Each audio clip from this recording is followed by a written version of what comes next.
Darkness falls across the land. The midnight hour is close at hand.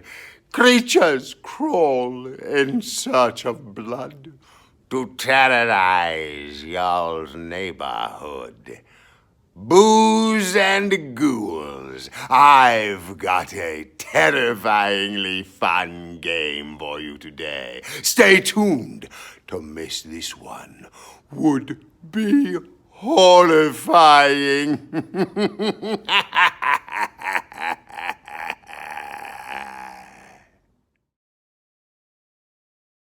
Hi, and welcome to Classroom Confidential and Zoomprov Games. Now, today's game, as promised, is just scary fun. But before I get into it, let me just comment on the suit, all right? It's day number 4 of Spirit Week, and today's theme is famous characters. Famous characters. So comment down below if you can guess which famous character I am, and then at the end of this video, I'll give you the answer.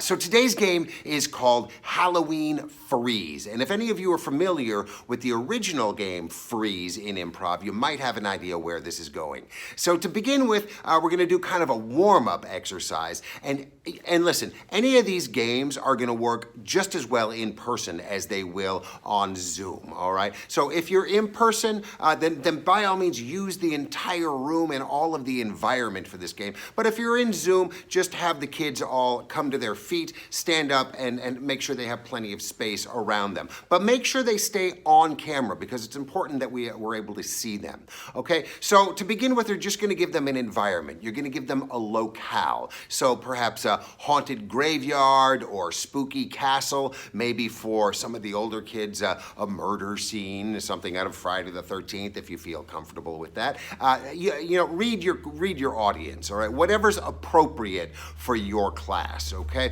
So they're gonna start moving around, okay? So let's say it's a haunted graveyard, and everyone just starts moving around as though they're in a very, what was that spooky graveyard? And oh gosh, now there's something over there. And then at some point, you're going to say, freeze. And whatever position they're in, they're going to have to hold that position until you give them a new scenario. So let's say the next scenario is shark-infested waters, baby. Shark, right? Shark-infested waters. And now, let's say they froze in this position. Now they have to start swimming when you say unfreeze, all right? And now they're trying to get away from the bloodthirsty sharks that are trying to eat them, okay? Until, once again, you say freeze again. And then you go into some other scenario.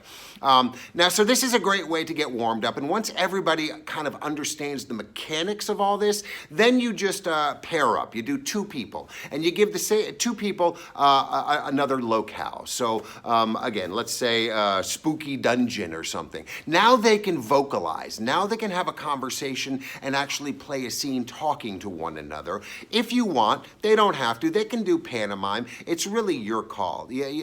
The possibilities here are only limited by your imagination. But let's say they're having a conversation. At a certain point, anybody now in the Zoom gallery can say, freeze, and they're gonna take the place of one of the people in the scene. So whatever position that person ends up freezing in, whoever steps into the scene now has to adopt the same position. And now they have to bring a new scenario into the scene. And through verbal clues and communications, they have to let the other person in the scene who's left, who they didn't replace, they have to let them know what's going on in the scene. They can't just go, okay, now we're in like a cornfield and there's a murderous scarecrow after us. Right, that doesn't count. They have to make it part of the actual dialogue. And the other person has to be paying attention so they actually know what's going on in the scene. And they got to jump into it as quickly as possible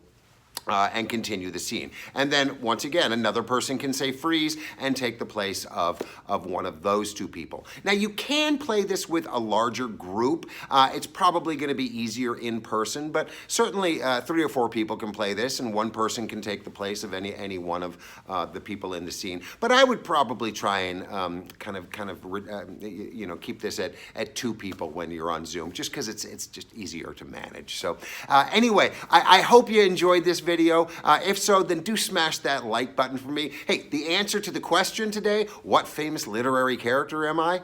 What? Spider-Man, of course. Good night, everybody. The 10 o'clock is totally different than the 8. Tip your waitress. I'll be here all week. Anyway, I hope you enjoyed this video. If so, then check this one out. This is another super fun improv game. And if you like my videos, why not subscribe to my channel and I'll keep them coming. Stay safe out there. Be well. Take care of yourselves and take care of someone else. We'll talk to you soon. Bye-bye.